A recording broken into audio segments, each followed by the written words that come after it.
Kigali has been the centre of the fiercest fighting in the Civil War since hostilities resumed on April the 6th.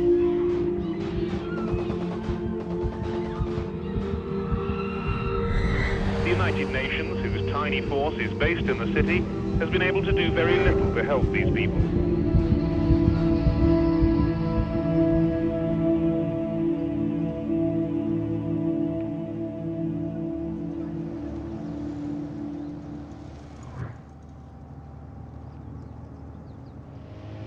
The human heart, at times, can be a mystery.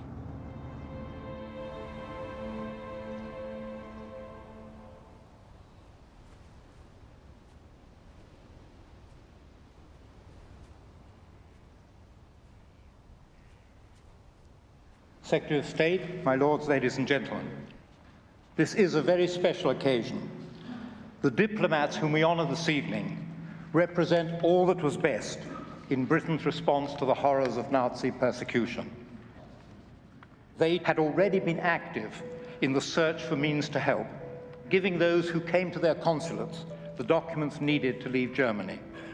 This often involved bending and stretching and sometimes even ignoring the Home Office rules and regulations.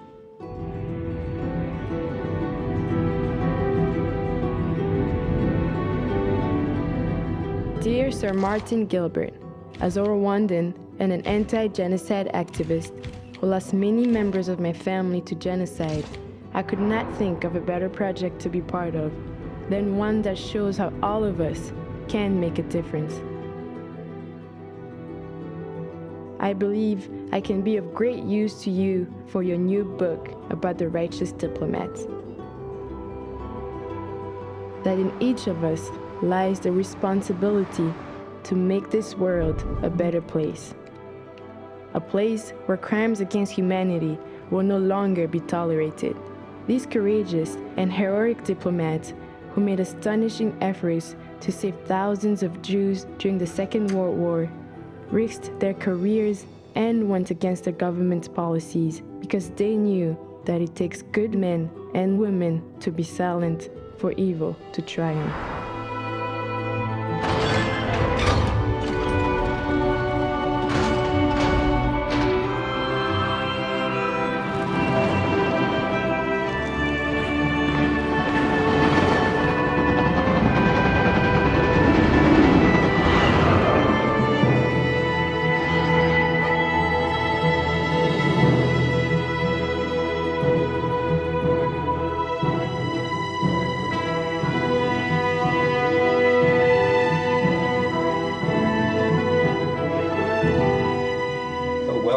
Very good to see you. Yeah, same here. Very nice to meet you, finally. I've read all about you on the internet. I know about your work, which is very much to do with the problems and tragedies of today, but I hope that what we look at in the past will really bring everything together and help you in your work. No, I'm very excited to be involved in this project with you, because I'm sure I have so much to learn from you and from the 80 books that you have written.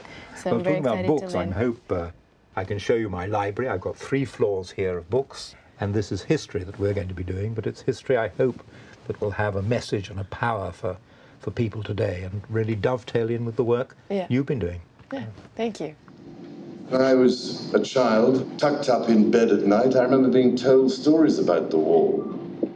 And my grandmother would also tell me remarkable stories about the kinds of sufferings that so many of you had to endure, and I know she felt it deeply. My other grandmother, my father's mother, Princess Alice of Greece, she took in a Jewish family in Athens during the war and looked after them. And she never told anybody, none of her family, even, for years and years afterwards. So that's another reason, ladies and gentlemen, why I wanted to be with you today, because I know my grandmother would have appreciated it.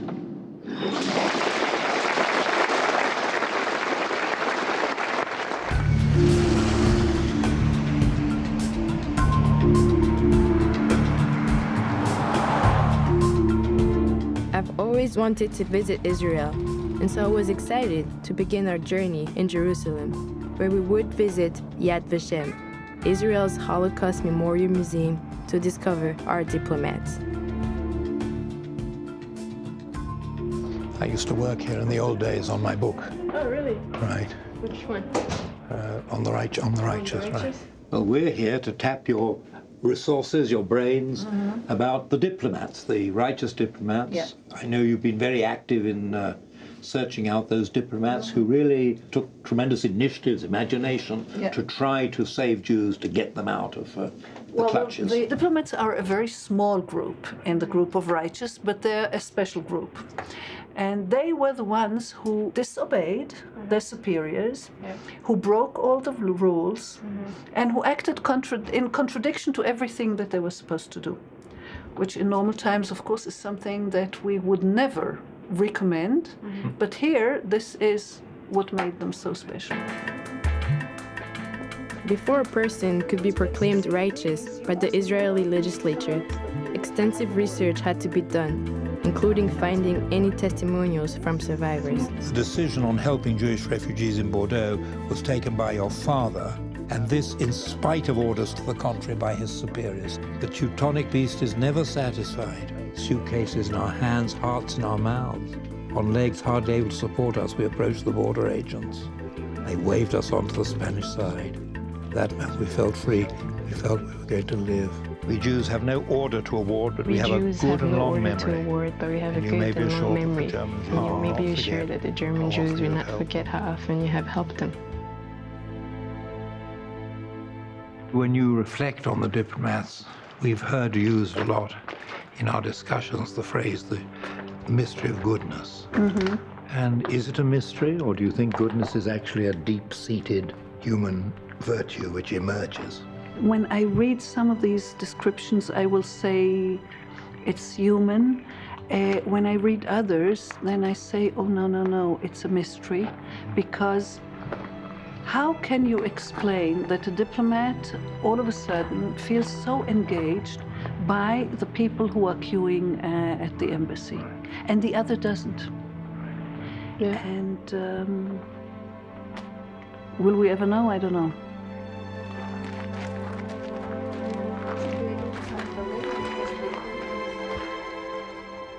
On one occasion, an expert in the law stood up to test Jesus.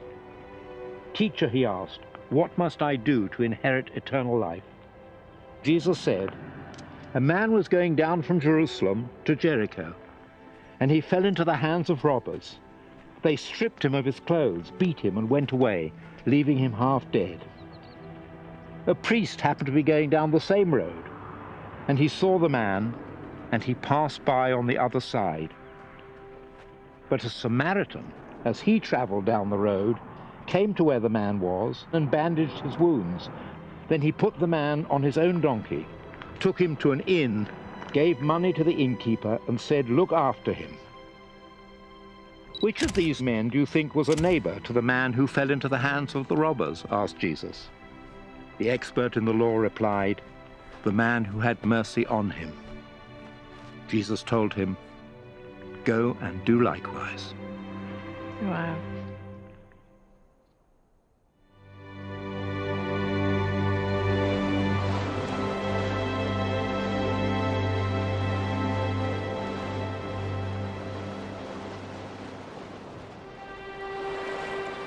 The island of Rhodes, whose Jewish community of some 2,000 souls lived in fear and trembling that they would be deported.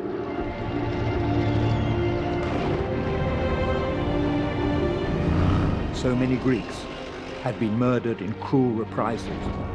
So many of the villages had been burnt to the ground by the SS occupation forces.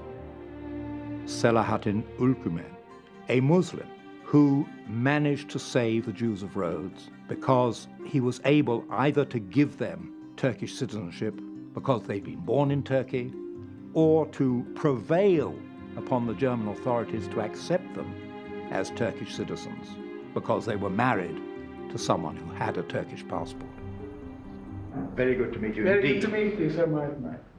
Well, you've Well, been this here. is a This is the The modern Turkish consulate. That's right. Yes. This is the modern Turkish consulate. They did take my father into a building where they were taking all the men. Center. Yes, but not the women and children yet. And It we gave them were- 3 days, I think, to present themselves. We were standing online, and Mr. Okerman came out, and he said, "You go home with your children," to my mother, said, "I will try to rescue your father as well." And he demanded that the Jewish Turkish citizens be released and that they had the same protection as any other Turkish citizens. He was able to rescue my father, who was not a Turkish citizen, like my mother was. And my mother maintained dual citizenship and also maintained dual citizenship for Elliot and myself. And as I told you, and I reminded you when we met in Washington, D.C., that our lives and our family is there because of your father. God bless you and your children and your family. I remember thinking what an extraordinarily brave man he was to have confronted the Germans. Of course, Turkey was neutral, but the Germans had overwhelming power on the island and an overwhelming determination to deport the Jews. My father was a young diplomat and came here together with my mother in 1943. My father was told over and over again to stop giving these passports and helping the Jewish community escape the island from Rhodes to Marmaris on the Turkish coast. It was the 18th of February, 1944. My mother was upstairs in the residence writing letters to her mother and to her sister, and she was nursing a cold. And at that very moment, 2 planes came and flew over the consulate. Thereafter, the planes made a tour and passed over again, flying very close over the roofs. German planes. We need to go. We need to go. Run, now.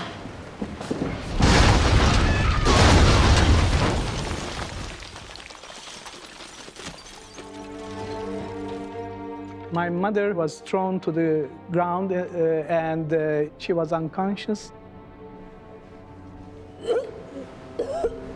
When she came to herself, she saw nothing but dust and rubble. Her mate was lying dead only a few feet away from her. And my father called out, Mihri Nisa, that's my mother's name. There was no answer, so he became almost hysterical. He ran into the rubble, and he pulled her out and carried her to the hospital, but the Germans had strict instructions not to allow them. So fortunately, he knew some doctors on the island. He took my mother to their house, and they took care of her wounds. She somehow knew that she was carrying a boy. That was me. So my father spoke with the doctors, and they said, well, we will try to save, of course, both the patient and the baby. So I was born on a Saturday, and she died the following Saturday. After the bombing of the consulate, some papers in Turkey flashed news saying Turkish consul and wife killed. And at the time, my grandmother, my mother's mother, read these news, and nobody could prove her that my mother was still alive. Oh. And 3 days later, she committed suicide. She shot herself. What a terrible series of tragedies. Yes. And all happening to someone who had done such incredibly good things to save Jews from here in Rhodes by making sure they were protected by Turkey. That's right. But my father said it is one man's duty to help his brother. They were my brother, so it was my duty to come to their assistance because I was in a position to do so. He and his wife were determined, without the ability to contact his superiors, to help as many people as they could from the German clutches. I used to ask him, I said, Father, look, don't you regret what you have done? You lost your dear wife, you lost your mother-in-law, you know, and look at all the tragedy. And he would say to me, if I were to relive my life, I would behave exactly the way I did it. I have no regrets, and I know your mother would want the same thing. Would want me to do the same thing. That's what he would say.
Stephanie. Hello, Sir Martin. Good to see you. Good to see you too. So here you are at last, Yes, the beginning I of am. our 35-day journey Yeah, by finally. rail all around Europe. But you've had a journey to get here. I did. I almost didn't make it, actually. What went wrong? Well, I don't know if you know about the visa process for people who are not European or American, but it's very complicated if you're not. So I had to apply for a visa to come to all EU countries. But we don't have a French embassy because it got closed down because of political issues. So I went from Kigali to Ethiopia to Germany to France. So Well, that's it was something ironic, we should remember while we're studying the past, that it's still something today for so many people. Yeah, visas Visas actually. are still a precious thing which you can't just get Yeah. with a snap of the fingers. Definitely, and I actually need more visas for continuing the trip for outside of. But I hope the you get EU. them. I don't want to lose you. I hope I get them because too. of visa problems. That would be terrifyingly Yeah. ironic. Now, I've got something to show you outside the window, which will surprise you. Really? This is the place where Hitler stood in June 1940, a few days after he'd conquered Paris. He came this once, early one morning, 2 or 3 hours, drove round, looked at everything, and never came again. Yeah, the feeling was probably mutual. Yes. Not a cultured man, No. to put it mildly.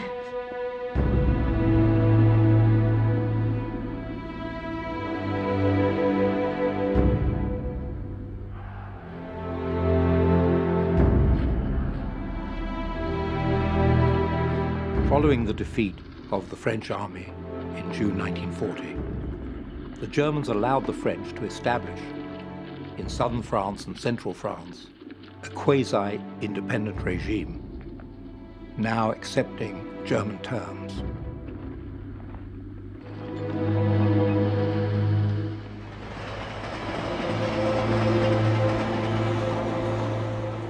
We're on our way to your story, to your crossing point. Yes. You at the age of 2½, making your way with your mother from danger to safety and to the United States of America. Yeah, I called it sometimes my foundational myth, my legend, and it set the tone for so much of what was to come.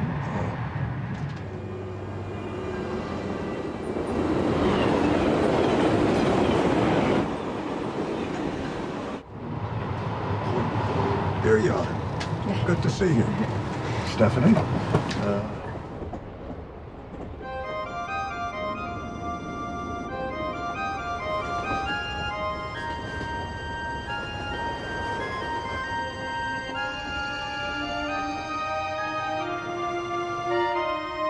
The great French port of Marseille on the Mediterranean was swarming with refugees desperate to find some way out.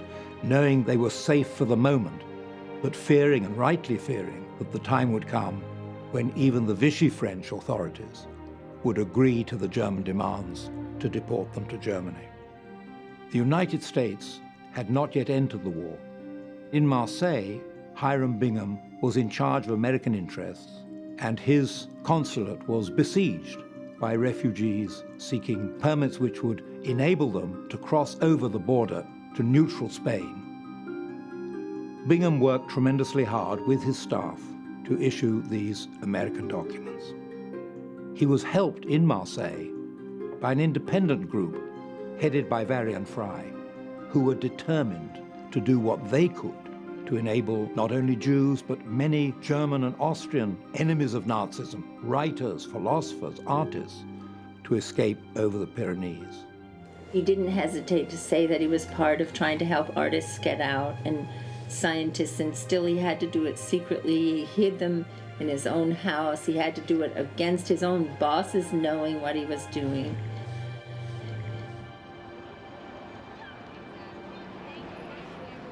So here you and your mother would have come down these steps? I think so. And gone to rushed her off to lodging. She knew where to go, right? She had an address. Yes. This is where you get your visa stamped in. At the consulate. Yeah. The same day we came. At least that's by record. So we'll be going now to the American consulate to see where you got your visa. So here we are at the entrance to Varian Fry's hotel, the Hotel Splendide, the original ironwork and columns.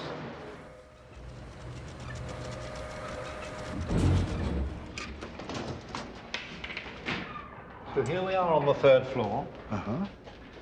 And this was the corridor where Varian Fry and his staff used to work, probably 5 or 6 permanent people working away, going through the list, helping people. Many famous writers came here, and painters, Max Ernst, the great painter, and Marc Chagall, and Franz Werfel, a very fine Jewish German writer, who had written the definitive history of the Armenian genocide.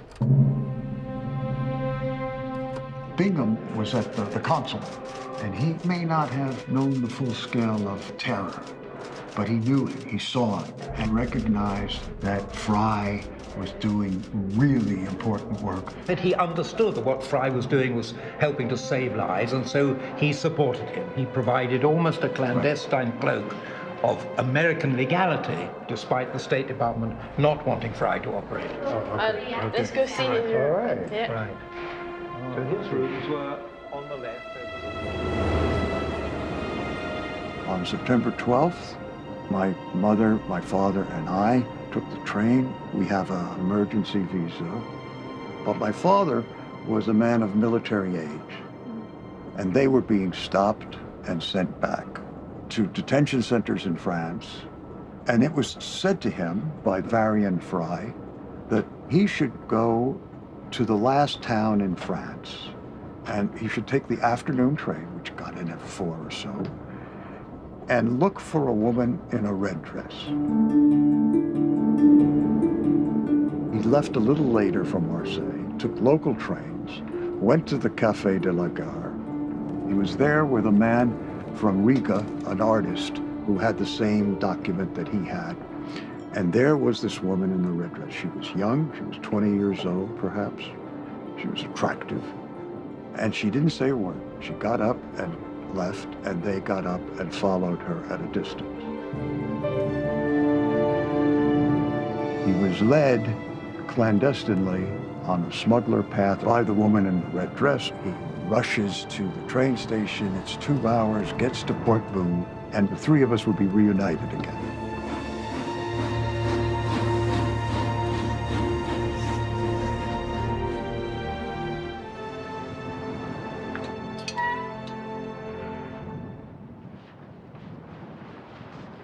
What is that over there?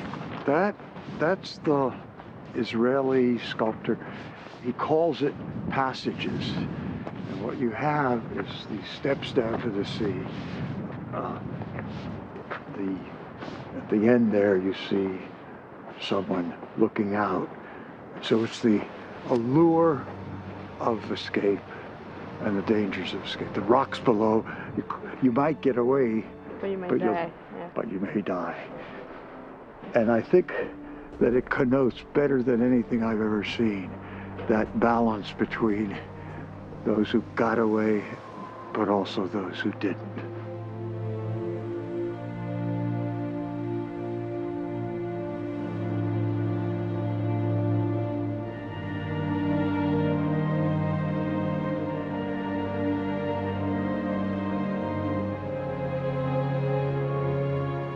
My mother, my father, and I came to New York October 13th, 1941.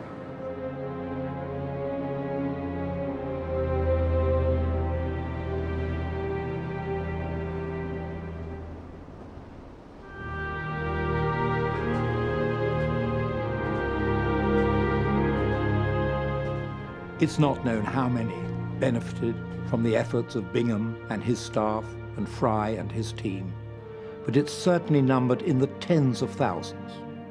These parties were able to reach the United States and make a contribution which, had it not been for Hitler, they would have made to Germany and Austria, to the benefit of those countries. When I reflect on Michael Kaufman's story, I can't help but think of those people who had no rescuer, the ones who could have been saved, but were not.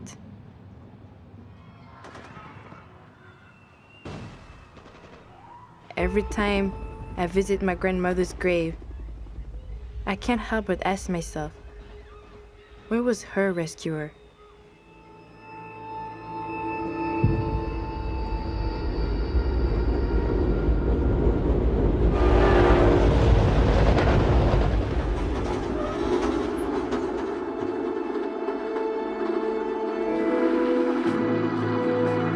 In April 1940, the Germans occupied Denmark. For more than 2 years, their rule was relatively benign. But in 1943, as Danish opposition to German rule mounted, they imposed a harsher and harsher regime.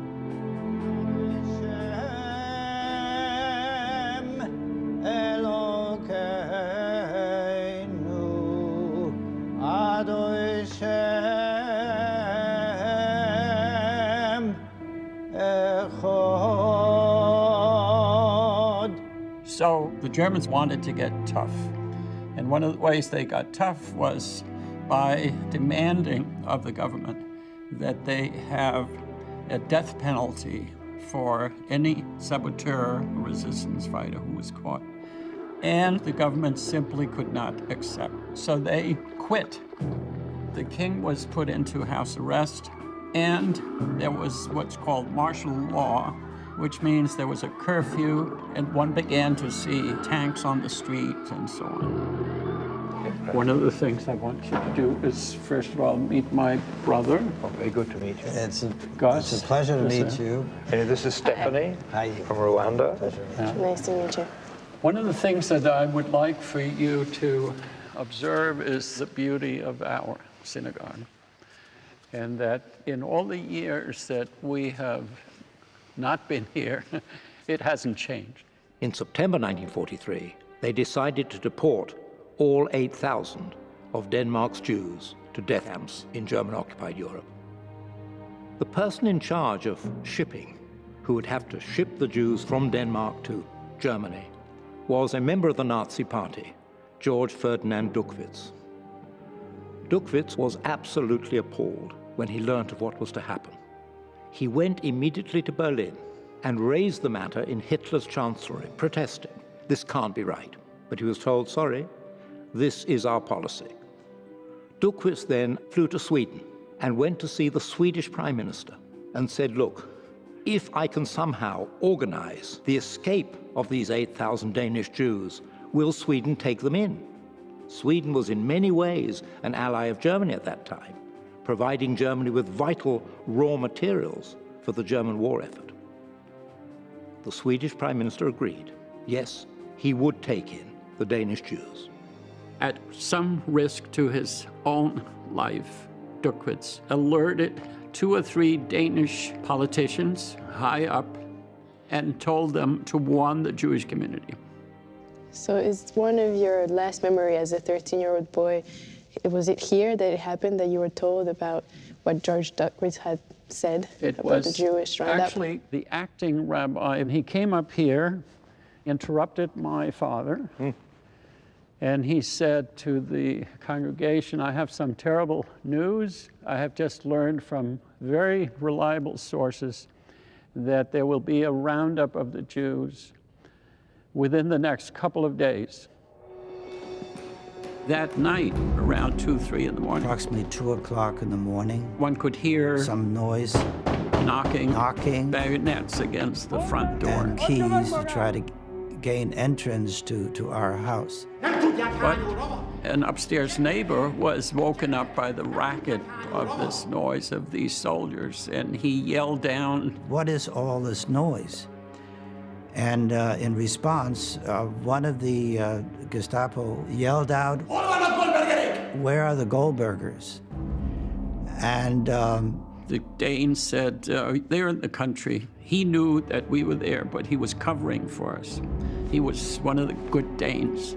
And the Gestapos just immediately left. My dad decided that the best thing for us to do was just to go down into the cellar where we had a bomb shelter and to just wait and see what would happen.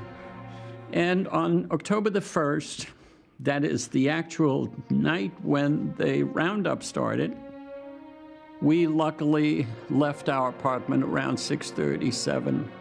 The roundup started at 9:30, and we came to this little fishing village in Dragura, and we were instructed to go down to the beach, which was right next to the harbor, and to wait for a signal.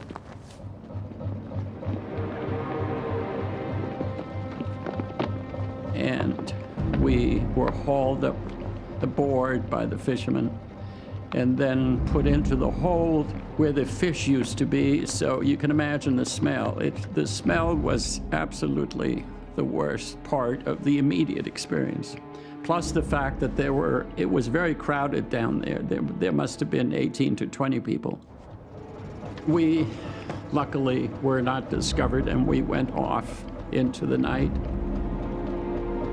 And so, as a result of Duckwitz's extraordinary efforts, in a very short time, within the course of less than 2 weeks, the Danish resistance organized the smuggling across the Sound to Sweden and to safety, a safety which Duckwitz himself had assured for them by his visit to the Swedish Prime Minister.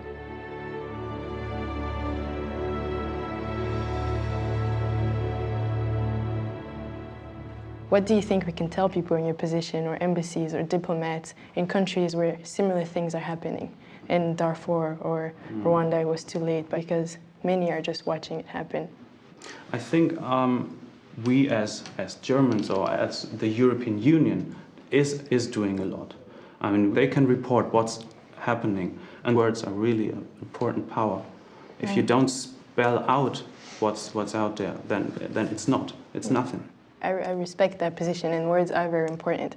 But when you are observing a civilian woman or child being killed and you say, this is wrong, words are not enough anymore because the child is dead and the woman is raped. So past that... Tell me, what can we do? I'm asking because I'm not a diplomat. Yeah, so no, what can you do? Diplomatic means, as I just said, diplomatic means our words. Apart from that, we don't have that much direct things. We can't go in there and arrest or shoot the bad guys. That's not what diplomacy is. That's not what we should do. Because should we really use force, cruelty? We shouldn't. We should stay in our area of rule of law, our understanding of rule of law. But perhaps all governments could telegraph to their ambassadors and their diplomats abroad saying, we can't authorize you to do anything which isn't our policy, but we will turn a blind eye if you take the initiative to save lives when you see it can be done. Up here we have Georg Ferdinand Duckwitz. He was here during the war. He was an important person in the German Eastpolitik of Willy Brandt in the 60s. So he's, yeah, I think the most famous name in this room. He is our humanitarian. And he answers some of the questions about the mystery of goodness, because he was indeed a good German. If I can just borrow from the legal world as a lawyer, we have a very important test in litigation. It's called the but-for test. But for an event, something else wouldn't have happened. If not for Duckwitz, we probably would not be here, my brother and I. And your families and your children and grandchildren would never have come into existence. And I wouldn't then have 30 grandchildren, which is the case in my situation. A man who had the courage of his convictions to say, I can't take the kind of inhumanity that the Nazis were exhibiting. And he said, I will not let it stand. Duckwitz, a member of the Nazi Party, had, by his efforts, organized the rescue of 7,200 people. An amazing feat of goodness from someone who had been trained in the art of evil.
As difficult as this journey has been, every day more emotionally draining than the next, I'm amazed by Sir Martin's unwavering passion and wit. He is so generous with his knowledge, and I feel very privileged to have him as a teacher and now mentor. He has been so brave during this trip, but I can see that our research is affecting him as deeply as it is affecting me.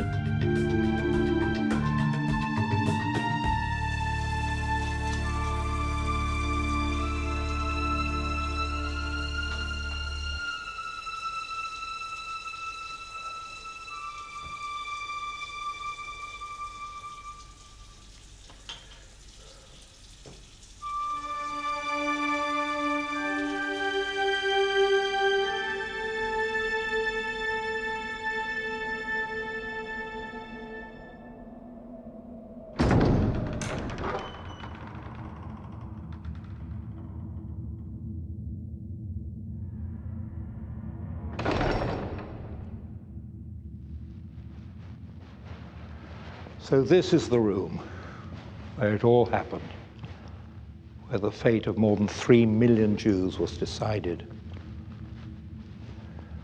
The 20th of January, 1942.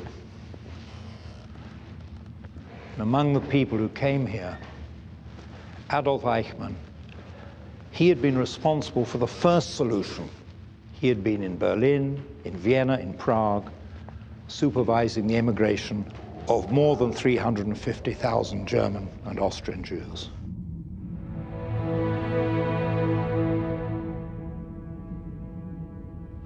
But when war came in September 1939, other solutions were felt needed as almost 3 million Polish Jews came under German rule. And so this gentleman, Reinhard Heydrich, head of the SS Security Service, the SD, he thought up the second solution: put the Jews in ghettos and starve them to death over 3, 4, 5, 6, 7, 8 years. That was a cruel solution. And here we have Dr. Rudolf Lange, one of the 8 doctors of jurisprudence who were at this meeting of 14 experts. Dr. Lange was one of those who participated in the 3rd solution. Mass murder with machine guns, murdering people town by town, village by village. And it was Lange who was one of those who led to the 4th and final solution.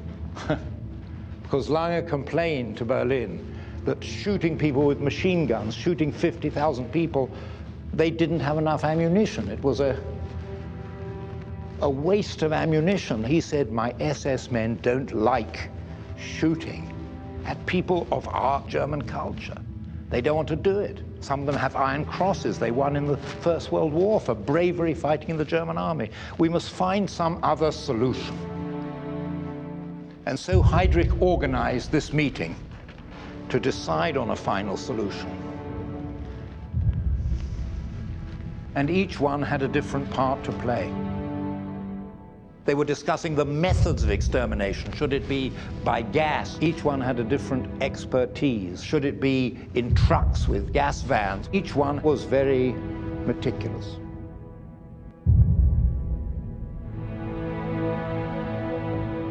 Round the Jews up in the streets of France and Holland and Belgium and Italy and Hungary, all over Europe, and deport them great distances, send them by train somewhere in the east. No one need know what it is. Unknown destination.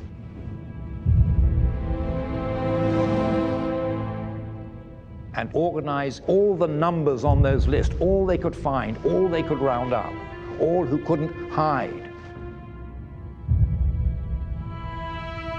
And in most of the death camps, all who arrived were murdered. There's no photograph in this chamber of horrors of the man who initiated it, Adolf Hitler.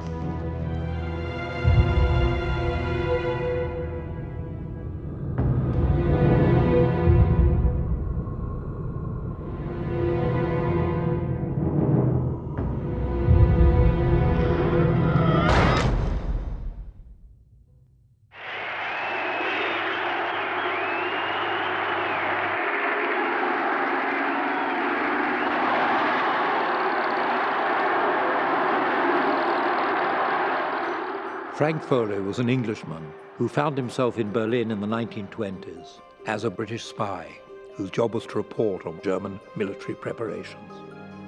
His cover was to act as British passport control officer. Foley, who had a deep inner hatred of racism of all sorts, worked exceptionally hard, breaking many of the official rules about visas to Britain and visas to Palestine, in order to ensure that Jews got out of Nazi Germany before the borders were sealed and the deportations and killings began. We also have extraordinary cases where Jews who were in concentration camps, to whom Foley had issued visas for them and their whole family, of course couldn't get out of the concentration camps. In one case, this particular Jew, Mr. Powitzer, had already served 3 years in a German prison, had been released, and within 20 minutes of his release, a typical Nazi punishment, had been rearrested and sent to a concentration camp. Ein Kaffee bitte. Ja?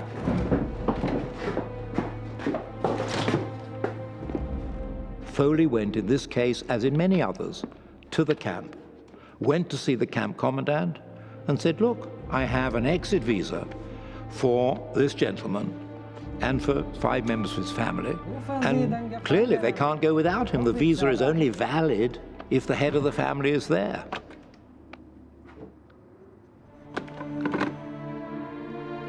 This was incredible bravery, it was risk. It was something which required a lot of determination. Oh, Schweinehunde! Hey!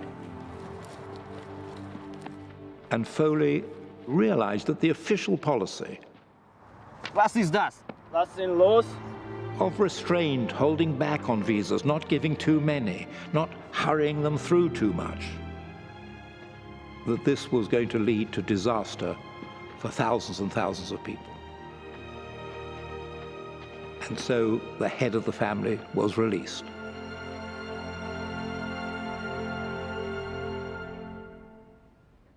Hello there. Oh, lovely to see you again. Nice to see you too. Yeah? How are you? I'm very well, thanks. Hello, Steffi. Lovely to see you again. Nice to see you too. How are you doing? Yes. How are you? Oh, my bad hip, but my memory is very good. So, and I have a notebook written full of each side of stories. So yes. Mum's kept a diary all these years, and she's very well researched. That's the one. We have got every day since March 14th, 1937. But Wow. these early ones are from memory.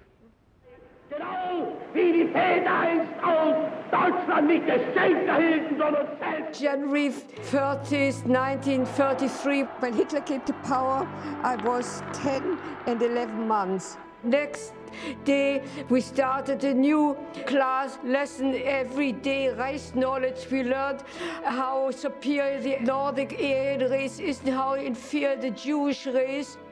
My father was Professor Dr. Oxrafer, the eye surgeon of the German royal family, and 2 German prime ministers, chancellors.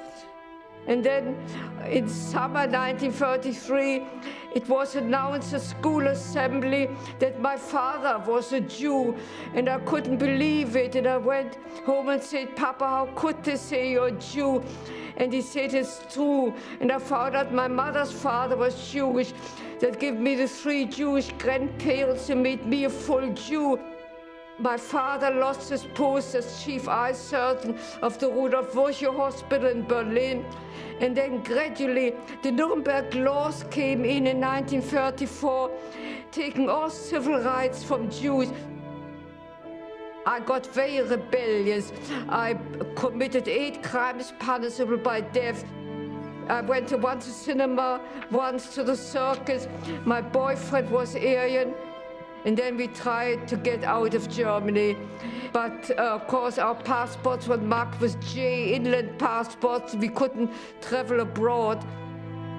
Luckily, Captain Frank Foley at the British Foreign Office gave us our visas, and then we got our tickets.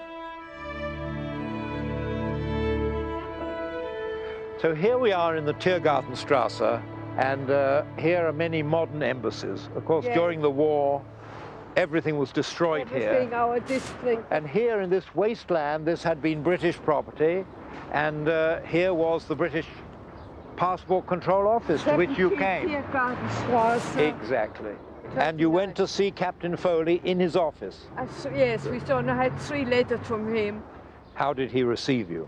Did you have to wait a long time? There was a long queue of people, but Captain Foley came straight out of his room and taking us to his room and giving us our visas and told my father he was one of the few doctors who would be allowed to practice in Britain if we take this medical examinations again, Right. which my father did at 71 years of age. Did Frank Foley know him? Yes. Oh, he did? Yes. I know it was a lovely sunny day, the sun shone in from Tiergarten, and we felt really the ticket to freedom. You must have felt so relieved. So... Very, very, very, it's like somebody breaking out of prison. Yes, we left on the 5th of August, 39. And where did the ship take you? It was wonderful. We arrived in Waterloo from Southampton. We had to leave all our money behind, but 10 marks each. And so more than 10,000 benefited from Foley's courage and very hard work. Well, it's wonderful to be with you here. This, for you, very historic spot, and for all of us who study what Captain Foley did and his wonderful Foley. work. Right. It's lovely the sun's come out now. Yeah. It makes such a difference. Yes. What would you say to Frank Foley today if you met him? Thank you for saving our lives. Thank you.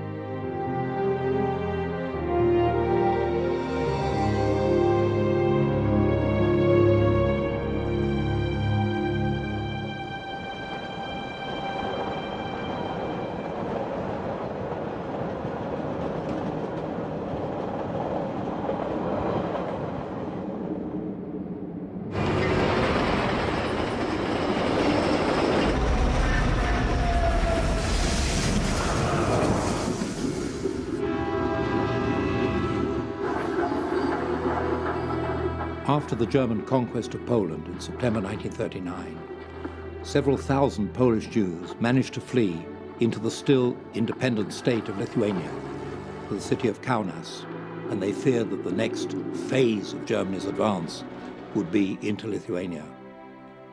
But they had no means of getting out, they had no documentation. Two diplomats in Kaunas came to their rescue. One was actually a businessman, Jan Zwardendyk, and the other was a very remarkable Japanese diplomat, Kune Sugihara. And these two men cooked up a scheme which had no legality, no validity. Zwardendyk issued a document stating, which was true, that no visa was required to go to the Dutch Caribbean island of Curaçao.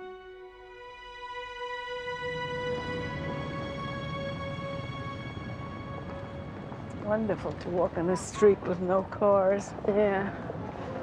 So we're looking let's see, we're looking for the building where Zwartendyk worked. Oh. You know, Zwartendyk made these transit visas possible. This is the place. This is the place. This is where it was before, until 28. 1928. In 1940, it was located at 29, where Jan Zwartendyk, the famous businessman, diplomat, and humanist of the Netherlands, worked. And he helped several thousand people to emigrate and escape danger. And his stamp was on your visa as well. So these two students had this brilliant idea. They were Dutch citizens, and Curaçao was a Dutch colony. And so they went to Zwartendyk and they said, could you stamp our visa, saying that no visa to Curaçao is required. Sugihara issued transit visas based on this Curaçao document, saying that Japan had no objection whatsoever. And so these Jews made this incredibly long journey right across European Russia, right across Siberia to Japan. You don't connect these bureaucratic actions, like a visa, to the actual saving of a life. Yeah. It's a hard connection to make. Yeah. Not when you see you, though.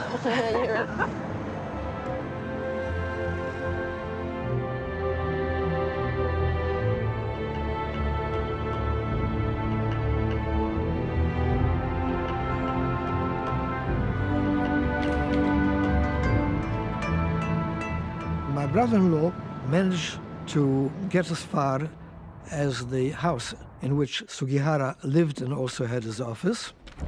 And when he got to the place, the whole area around the house was full of people. In front of the house, and there was a gate, there were thousands of people all trying to get in. And that's when he cabled to Japan that he wanted to do this, and they said no. Apparently he wasn't allowed to issue any visas other than specific visas or specific instructions from his government. This is quite interesting. They just showed it to me. That, by the way, is me at the age of 13. That's me too at about the same time. This is just like that stamp in my passport. Yeah, it is. Where do we go next? Oh, look, this is his office. And this is my sister, together with Mrs. Sugihara. That was taken after the war in Israel. And this must be the stamp. Can we do it? Yeah, I guess. Ah. Yeah, it How about it's that? in French. Oh, wow. And this is the list of names on these guys. Oh, yeah, I want to see that. Josef Frankel. Josef, no, that's not no connection to our Frankels. Now, I know that we were somewhere in the 400s. Here it is. Here it is. Oh, wow. Number 459. Well, that's certainly my lucky number. Yeah. Unless I just glanced over it and missed it. All the way there. Here we are. There you are, look. Number 77, Barrel Shore. Isn't that incredible? This can't be the original. It might be. It's a good contrast to the list of people who had to go. Who had to go. The list for deportation, right. This is a list for life. Yeah. And the story is that, you know, his wife would come down and rub his hands because he was completely exhausted. He did this morning and night. See this butterfly pin that I wear? Yeah. It's like the butterfly effect, which is how something starts, you know, way down the line, across time and space, it gets amplified into something else. And so you can't predict where it's going to go. And so you never know what you let loose when you do something. Now, what he let loose was goodness. The sacrifices of Sugihara and his wife are inspirational, showing that each of us can start our own butterfly effect of goodness. Thanks to Zwardendyk and Sugihara, as many as 3,000 Jews were saved, including all the Jewish students of the Mir Yeshiva, the Orthodox Religious Academy.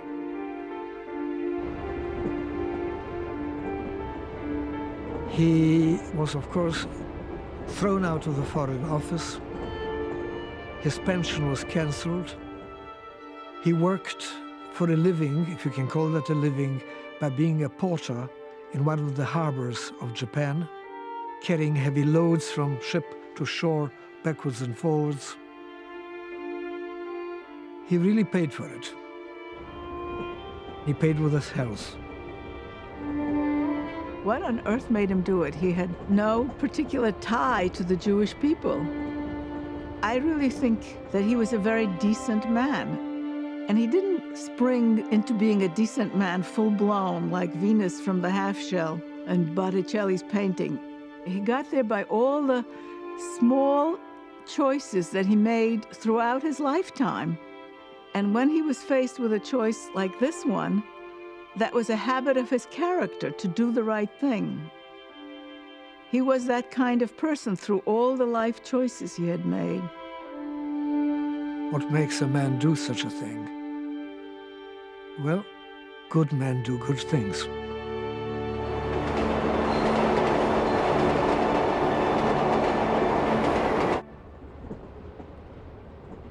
Why is it that these diplomats have to break and bend laws in order to save lives? Why can't saving lives be policy?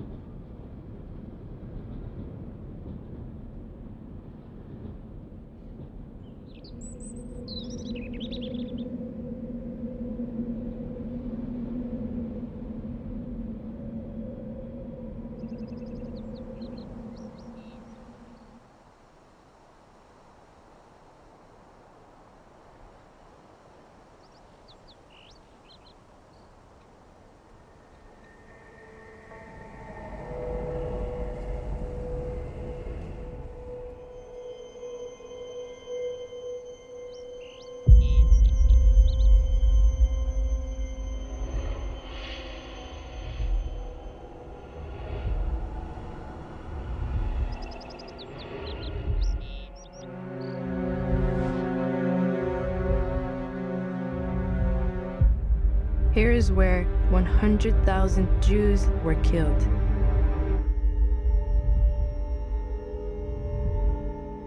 Were Catholic priests and those Lithuanians who refused to go to war.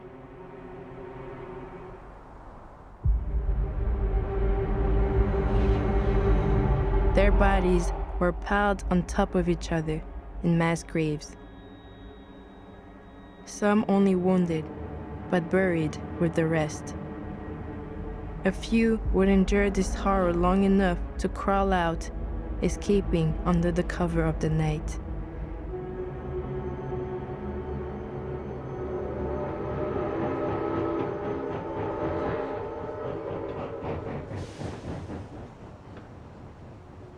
Later, as Soviet troops were advancing, German soldiers wanting to hide their crimes brought prisoners here to dig up the graves, crush the bones, and burn them to ashes.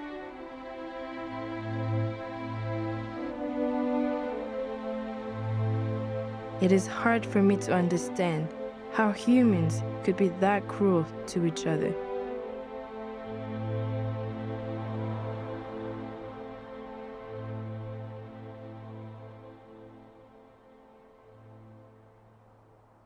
similar events happened in my own country, to my own family.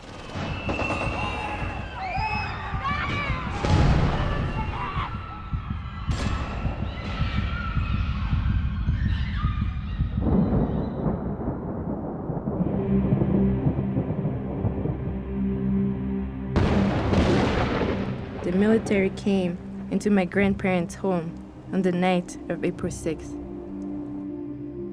They walked into the living room with their guns and shot at everyone. My grandmother died sitting, holding her rosary. My grandfather went to hide a few meters from his house. A few days later, the militia found him and shot him too. My uncle and his wife, who had come on vacation only a few weeks before the genocide, were both shot and killed.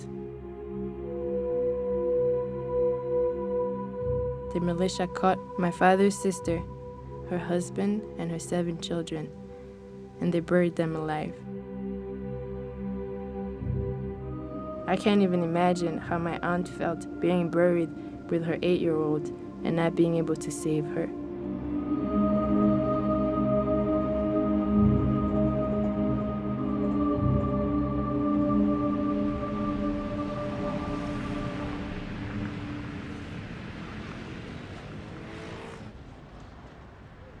I'm sure you know that the Holocaust wasn't the first or the last genocide, and part of the reason we're doing this is because of the contemporary genocides that have happened, like in Rwanda or in Darfur today. How do you feel as a diplomat your role should be, or roles of other diplomats in countries where genocide is taking place? I think that the lesson of Holocaust is as follows.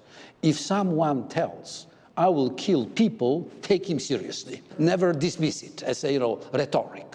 Second, there is, this UN action of not meddling into internal issues of sovereign states. If someone is killing people, it's not internal affair. It's affair of everybody. Yes. And the third lesson is that if the situation becomes really critical, and you are, for instance, a diplomat in a country where things are taking such a shape as in Rwanda, you forget about the rules, you simply save people's life, no matter what will happen.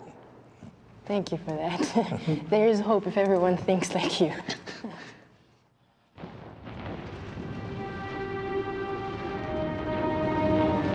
In September 1939, the German army advanced through Poland from the west, north and south, the Soviet army from the east. Tens of thousands of Polish soldiers and civilians, including many Jews, fled southward through Slovakia into Hungary. Among those Poles who fled south into Hungary was a diplomat, Henryk Slavik. As soon as he arrived in Hungary, Slavik set up centers to which the Polish refugees could come. He housed them, he fed them, and above all, he tried to find means, by issuing Polish diplomatic documents, whereby they could flee further and get out of harm's way entirely.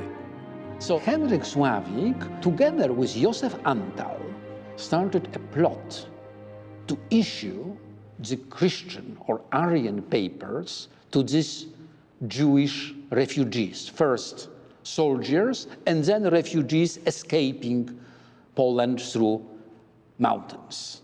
So it was Slavik's idea, to do it. Wegführen! Schnell! Tragically, Antal was wanted by the Gestapo for the rescue work he was doing, and Slavik was arrested and tortured.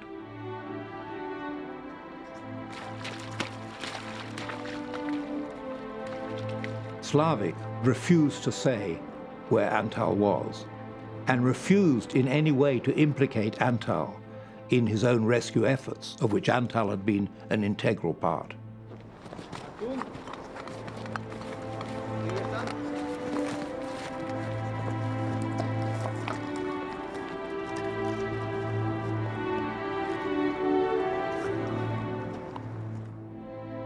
Achtung! Anlegen!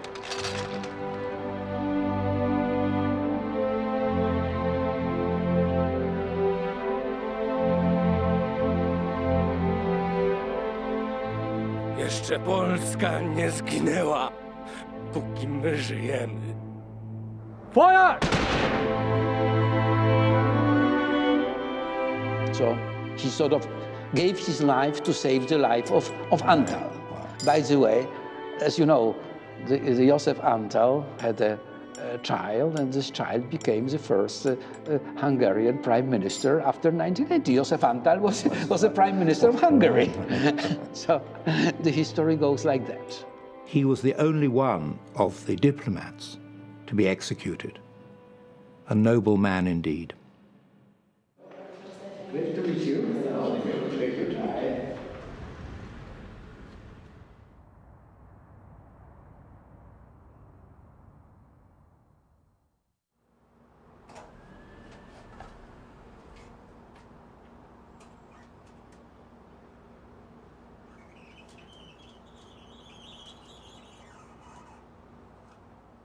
Even though I had a hopeful conversation with Ambassador Kozlowski, my interview with General Romeo Dallaire speaks to the realities of inaction that we still have to overcome today.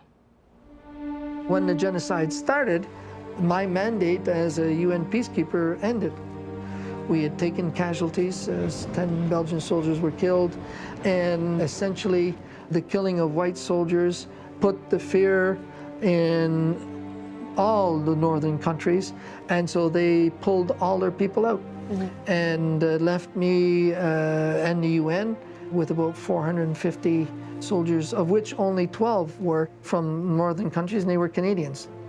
So at that point, the UN was willing to support the mission, but nobody wanted to provide the troops. Nobody wanted to provide the transport, the equipment, the food even, or fuel or water, so that we could do something. And there was a reticence to get into another exercise in Africa because they had just had Somalia, you know, a few months earlier in October '93, and that was a debacle.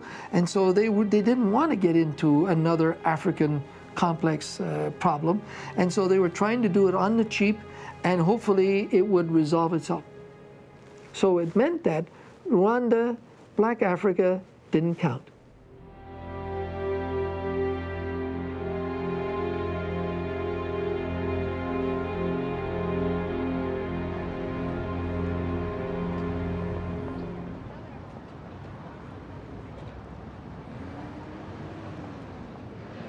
So how can we focus on, look what was done collectively, and what are you doing now, and why don't you, the United Nations, inspire your diplomats to act as a group, to go to the government and say, right, we're 30 diplomats, we represent 30 real countries, important countries.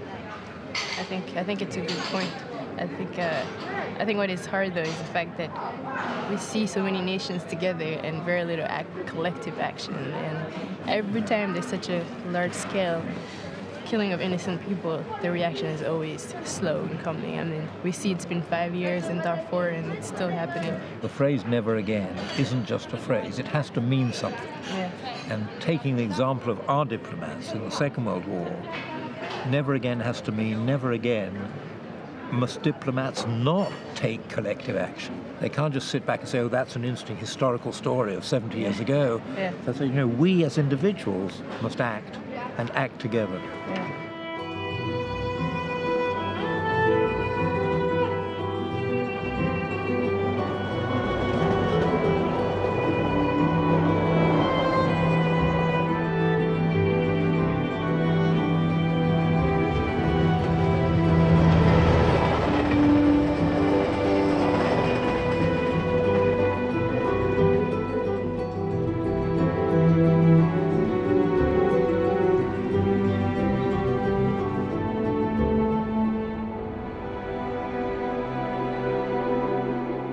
When the Second World War broke out in 1939, Hungary was neutral. But in April 1941, when Germany invaded Yugoslavia, Hungary joined in. Twice after 1941, Hitler begged the Hungarian regent, Admiral Horthy, to deport the Jews of Hungary, more than 500,000, to Germany. Twice Admiral Horthy refused. Then in March 1944, Adolf Eichmann and his SS commando arrived in Hungary. The Jews were put into ghettos throughout the Hungarian provinces. And between the 15th of May 1944 and the 8th of July, more than 381,000 Hungarian Jews had been deported to Auschwitz and murdered.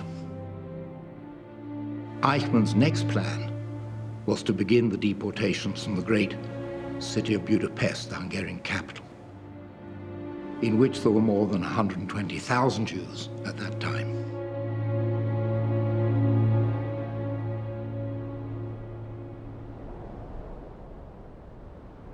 Two foreign diplomats undertook to issue a protective document stating that the holder of this document were protected by that country. Those two diplomats were Karl Lutz, the Swiss consul who was representing British and American interests in Budapest, and newly arrived the day after the last deportation from Hungary, Raoul Wallenberg. The senior Vatican representative in Budapest, Angelo Rota, from his office on Castle Hill, brought together all the diplomats, all the ambassadors of the neutral countries who were still represented in Hungary because Hungary was independent. And they, between them, took buildings, largely in the area of Possonyi Street, what they called the International Ghetto, modern apartment buildings. And on more than 100 of these buildings, they put their respective national logos, their national insignia: Swedish, Swiss, Vatican. This was a collective act of diplomatic rescue, unique in the history of the Holocaust, and indeed unique in the history of diplomacy in any conflict. You say you remember that there were executions every day and they would hundreds of Jews to this river. It makes me very sad to see this, and I very vividly remember those terrible times. And since the Arrow Cross were the strong party, they were hating Jews and they wanted to annihilate them. So they went to the houses, they gathered Jews together, they didn't accept any documents or so, and they were taken here. They stood here in a row and they had to undress. You imagine, November. And the last thing was, I guess, to take off the shoes.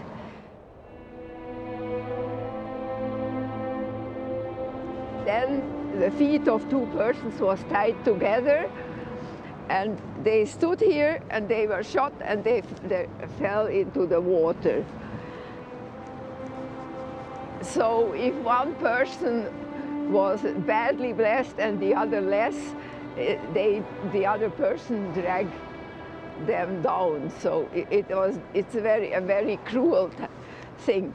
And my father noticed on that special evening in November that a young woman was still alive. Her head came up again and again. But of course he couldn't help her here. So he asked his chauffeur to follow the woman down the Danube here. And my father and the chauffeur dragged her out somehow and put a sheet around her. And as we heard later, she survived. I think the cruelty that I don't understand the most is against children. And you see the shoes of that child. That's the worst thing. That they actually shot him into the river. And in Rwanda, the same thing happened with children. My aunt's family, her husband, and 6 children. The youngest was not even 3 years old, and they killed him. To see these little shoes here is so moving for me.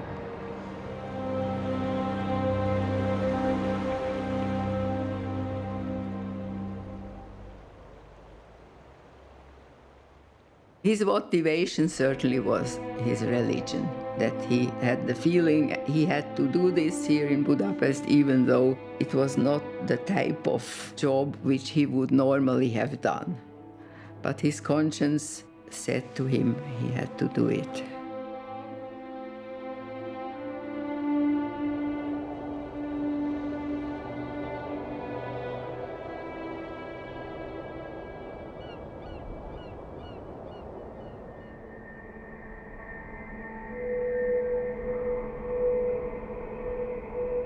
When we arrived here, I saw all the cattle wagons full of people, and from the cars, people were screaming and trying to reach out through the barbed windows.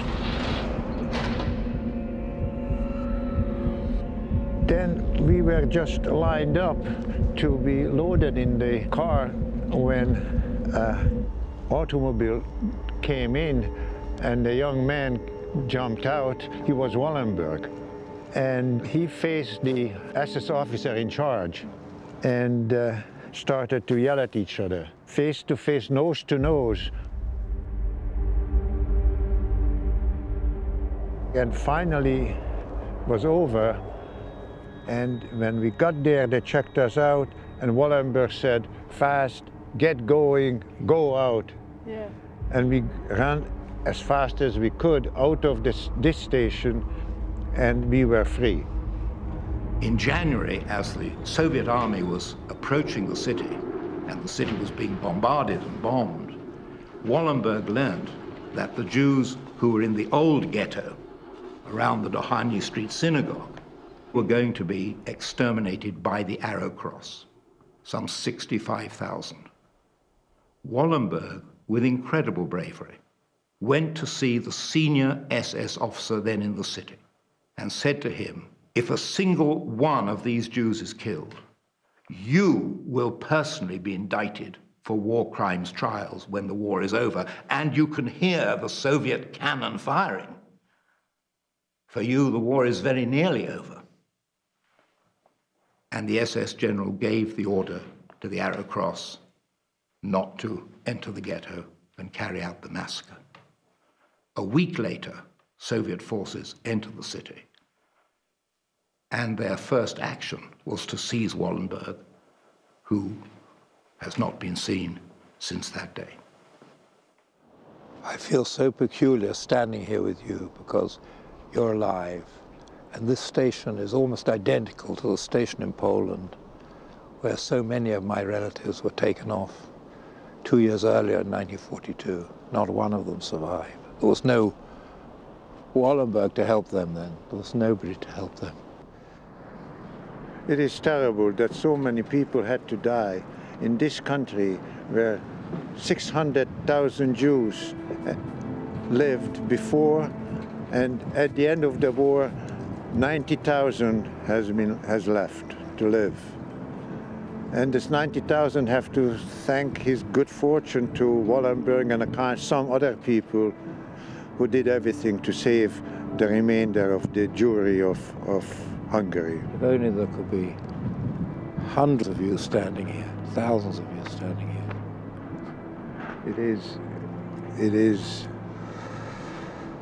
beyond imagination and beyond everything, beyond things that we can hope for a better future. Let's go. Let's go. It wasn't fair. It wasn't fair. It wasn't fair.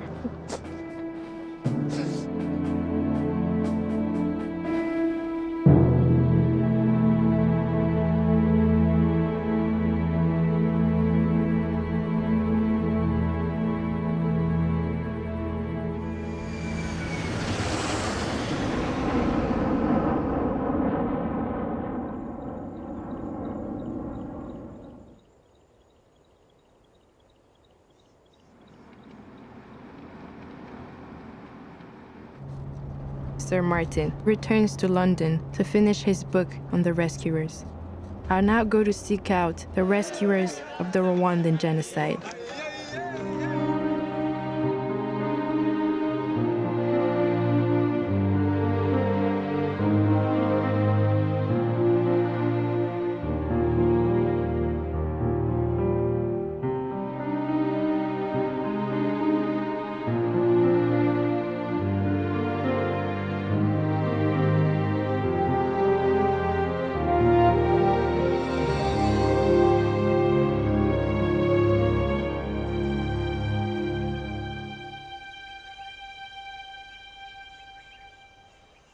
During this 40-day journey, I've learned much from both the stories of the rescuers and those they rescued.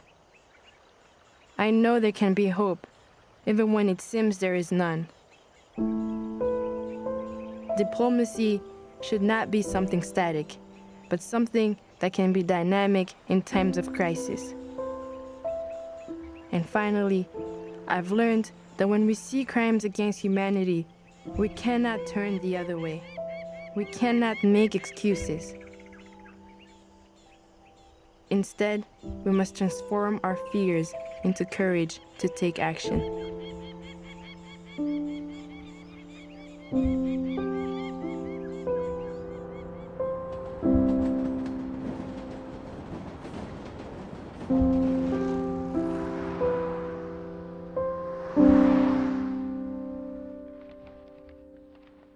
The righteous diplomats who did so much to save tens of thousands of Jews during the Second World War and to save other victims of Nazism were remarkable people. They often acted against the strong wishes, even the orders of their governments, not to issue visas, not to issue protective documents, not to save people. These were diplomats who in the normal course of event would have ahead of them embassies, would become ambassadors representing their countries all over the world.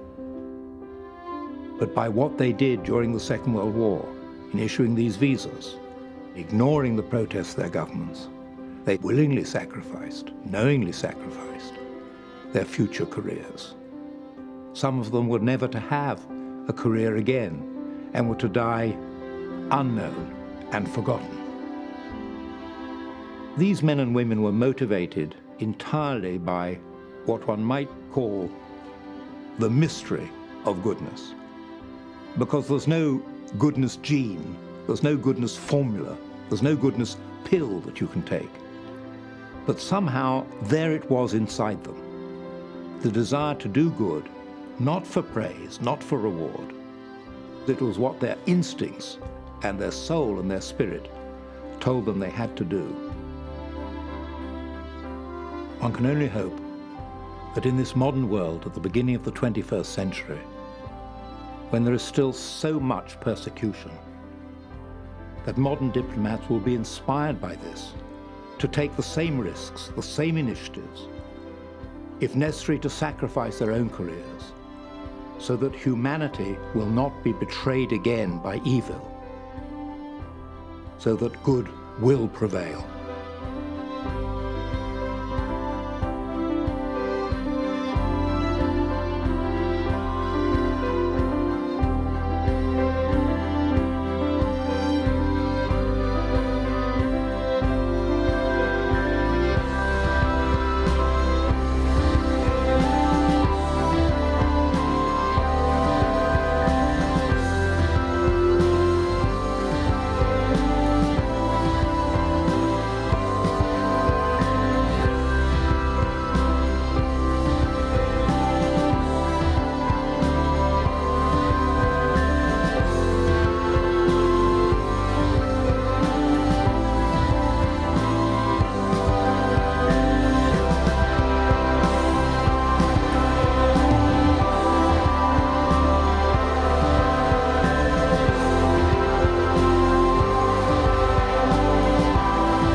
you.